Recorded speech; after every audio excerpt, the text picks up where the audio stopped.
بسم اللہ الرحمن الرحیم۔ سیدنا یونس علیہ السلام کا قصہ حضرت ایوب علیہ السلام سے ملتا جلتا ہے۔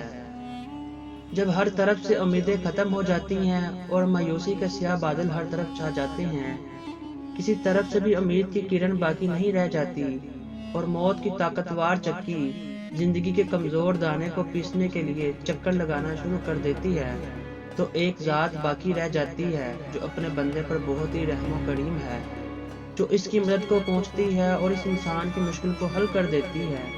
وہ عظیم ذات اپنی قوت عظیم سے اس کمزور و ناتواں انسان کو موت کی وادی سے صحیح سلامت نکال لیتی ہے کہ اس پر کسی طرح کی خراش بھی نہیں آتی، اور وہ اس طرح امن و سکون سے ہو جاتا ہے جس طرح وہ اپنے گھر میں سکون سے ہو۔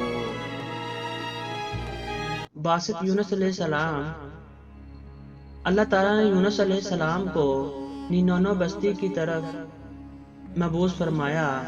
آپ نے قوم کو اللہ کی دعوت دی اور انہوں نے اس دعوت کا انکار کیا اور اپنے کفر میں بڑھتے ہی گئے۔ ان حالات کو دیکھ کر یونس علیہ السلام ان سے ناراض ہو گئے اور انہیں 3 دن کے بعد آنے والے عذاب سے ڈرا کر وہاں سے چلے گئے۔ قوم نے جب تحقیق کی تو انہیں معلوم ہو گیا کہ نبی جو بات کہتے ہیں وہ سچ ہوتی ہے، اس میں کسی قسم کے شک اور جھوٹ کا شائبہ تک نہیں ہوتا۔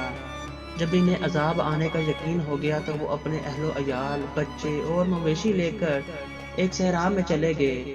انہوں نے بچوں کو ماؤں سے جدا کر دیا اور اللہ کے سامنے گر گرا کر دعائیں کرنے لگے اور اللہ تعالیٰ سے پناہ طلب کرنے لگے۔ اونٹ اور اس کے بچے رونے لگے، گائیں اور اس کی اولاد نے بھی وبیلا کرنا شروع کر دیا۔ ان کے ساتھ بکریوں نے بھی میمانا اور شور کرنا شروع کر دیا۔ ان حالات میں اللہ تعالیٰ نے ان پر رحم فرمایا اور ان سے آنے والے عذاب کو ٹال دیا۔ اللہ تعالیٰ نے سورۃ یونس کی آیت نمبر 98 میں فرمایا، پس کیوں نہ ہوئی کوئی بستی ایمان لائی ہوئی کہ جس کو ایمان لانے سے نفع ہوتا ہے سوائے یونس علیہ السلام کی قوم کے۔ جب وہ ایمان لے آئے تو ہم نے رسوائی کے عذاب کو دنیا کی زندگی میں ان پر سے ٹال دیا اور فائدہ دیا۔ ہم نے ان کو ایک خاص وقت مقرر تک۔ آگے چلتے ہیں۔ یونس علیہ السلام کا مچھلی کا واقعہ ہم اس طرح بیان کرتے ہیں۔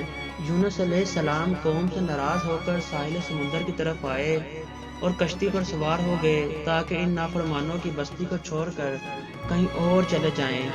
کشتی میں کافی گنجائش سے زیادہ لوگ سوار تھے، جس وجہ سے کشتی ڈگمگانے لگی۔ جب تمام سواروں کو ڈوبنے کا اندیشہ ہوا تو انہوں نے کہا کہ کوڑا اندازی کرتے ہیں، جس کا نام کوڑا میں نکلے گا اسے دریا میں ڈال دیا جائے گا تاکہ کشتی کا وزن کم ہو جائے۔ جب کوڑا اندازی کی گئی تو یونس علیہ السلام کا نام نکل آیا۔ کشتی والوں نے آپ کو دریا میں پھینکنے سے انکار کر دیا کہ اس نیک آدمی کو دریا میں نہیں پھینکنا۔ دوبارہ کوڑا اندازی کی گئی تو پھر آپ کا ہی نام نکلا۔ اس مرتبہ بھی قوم نے آپ کو پھینکنے سے انکار کیا۔ تیسری بار پھر کوڑا اندازی کی گئی تو اس بار بھی یونس علیہ السلام کا نام ہی نکلا۔ اللہ تعالیٰ نے فرمایا سورۃ الصفات آیت نمبر 141 میں، تو پھر کوڑا اندازی ہوئی تو یہ مغلوب ہو گیا۔ ہر بار کوڑا آپ ہی کے نام کا نکلا۔ اس مرتبہ یونس علیہ السلام قوم سے ایک طرف ہو گئے، کپڑے اتارے اور دریا میں کود گئے۔ اس وقت اللہ تعالیٰ نے ایک مچھلی کو حکم دیا، وہ دریا پھاڑتی ہوئی آپ کے پاس پہنچی۔ جو ہی یونس علیہ السلام نے دریا میں چھلانگ لگائی، اس مچھلی نے آپ کو نگل لیا۔ اللہ تعالیٰ نے مچھلی کو حکم دیا کہ اے مچھلی، اس کا گوشت کھانا ہے، نہ اس کی کسی ہڈی کو نقصان پہنچانا ہے۔